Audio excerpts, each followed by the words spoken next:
Hi, this is Lou, and here I am giving you a really brief introduction to using Slack. First of all, first principles, what is Slack about? What is it? It is a platform which is a discussion space. It is set up to be a discussion space. So while you can do things like sharing documents on it, it isn't a repository like Dropbox or Google Drive. It is about making communication easier. Two ways of accessing it: on your desktop, as you can see here, I have open, or as an app on your phone. I use both so that I've got it when I'm out and about. I use Slack on a number of different work channels. I work across quite a few projects. Really helps to keep all the discussions together, but also separate. I've got into Slack through following the link that we'll send out to you. And as you can see, it's quite a plain and interesting interface. You can obviously personalize your account. It's completely free to use as well.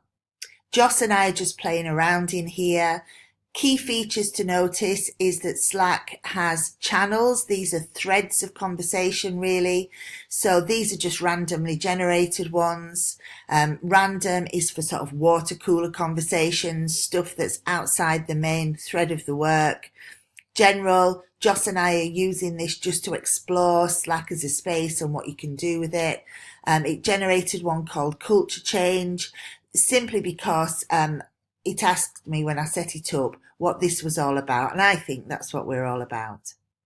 So here we are in the general space. You can opt in and out of these different channels. You can control all of your notifications with the bell up here so your phone's not bleeping all the time. What I love about Slack that we don't have in other perhaps more formal spaces, although this is very much a work thing rather than a social thing, is that you can tag people in. And in all my work down the years about building digital communities, that's the most powerful thing. I have tagged Joss in here, which means that she will get a notification which doesn't just say some random comments being made, but it will say, Joss, somebody wants to hear from you. And how powerful is that? And I also love that you can use emojis. You can direct message people and you can invite people in, so we can grow this AP Connect community. I really hope that you will be willing to give it a try, and we'll spend some time looking at it when we're all together in London. Have a great day.